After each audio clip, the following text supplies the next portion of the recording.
Anthropic just shipped a frontier model that is 4 times less likely to lie to you about its own code. Not faster, not cheaper, more honest.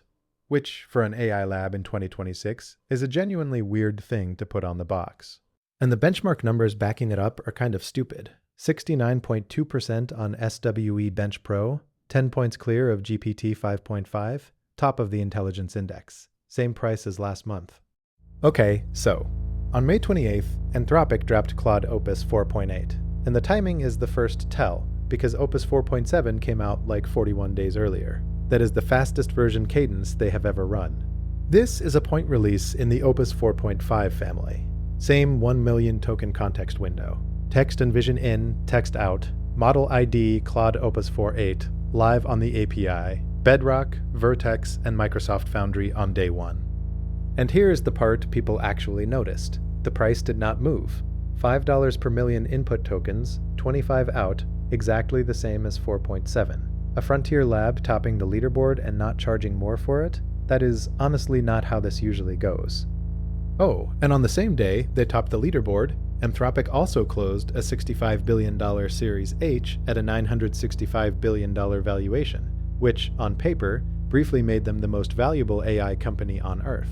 Cool. Normal Thursday. So what actually changed under the hood? Anthropic is being Anthropic about the architecture, meaning they tell you almost nothing. No parameter count, no training data breakdown, no fancy new attention diagram. The knowledge cutoff is still January 2026, same as 4.7. What they do give you is behavior, and the headline behavior, the thing they clearly spent the cycle on, is honesty. Here is the analogy. Picture a junior engineer who finishes a task and says, "Done, tested, works great," and then you open the pull request and half of it is on fire. Now picture one who says, "I did the thing, but I am not sure about this edge case and line 40 looks sketchy." The second one is more useful even if they are equally smart. That second engineer is what Anthropic is claiming they built. Opus 4.8 is roughly 4 times less likely than 4.7 to let a code flaw pass without flagging it. The way you get that is reinforcement learning that rewards calibrated uncertainty. You stop training the model to always sound confident, and you start rewarding it for saying, "I do not know," when it actually does not know. Easy to describe, historically very hard to ship without making the model annoying. Second big change, effort is now a dial, not a model. There are 5 levels: low, medium, high, X, high, max. Same model the whole time, you just choose how hard it thinks. Default moved to high, and Anthropic says high on 4.8 spends about the same tokens as 4.7 quotes default while scoring higher.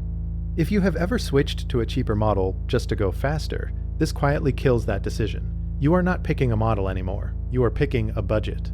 Wait, actually, that is a bigger deal than it sounds, because it means one model covers the whole speed cost curve. Third thing, and this one is low-key the sleeper, dynamic workflows in Claude code. Instead of grinding through a task in one long linear loop, Claude plans the work and then fans it out across hundreds of parallel subagents. Some reports say up to 1,000. Each subagent attacks the problem from its own angle, they argue with each other, refute each other's findings, and keep going until the answers converge. Then the orchestrator verifies the output against your existing tests before it reports back. It is built for the nightmare jobs, 100,000-line codebase migrations. There is also a genuinely nerdy API change. You can now drop a system message into the middle of a conversation without nuking your prompt cache. Sounds boring. It is not. For long-running agents, breaking the cache mid-task is real money. This removes that penalty entirely. Right, the numbers. On the Artificial Analysis Intelligence Index, the closest thing this field has to a single overall score, Opus 4.8 lands at 61.4. That is number 1. First time since OpenAI's April launch that a Claude model sits on top.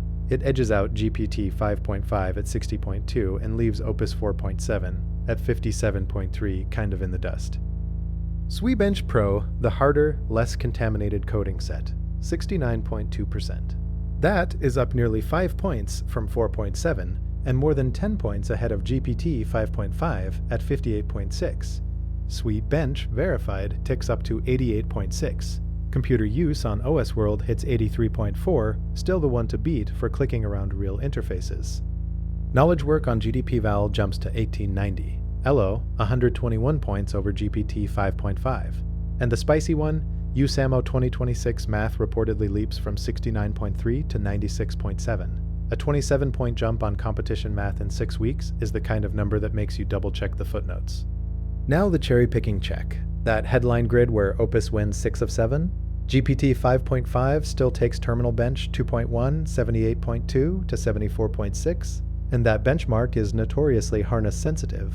The score swings depending on which command line wrapper you run it through. So read the conditions, not just the bold number. GPQA Diamond, the graduate science test, actually dipped a hair from 94.2 to 93.6. But that benchmark is basically saturated. Everyone is crammed at the top, so a half-point wobble there is noise, not regression. So what does this actually change? For developers, the honesty thing is the part you feel in a single session. Bridgewater, an early customer, said it proactively flags problems with the inputs and outputs of an analysis, the stuff other models just sail right past.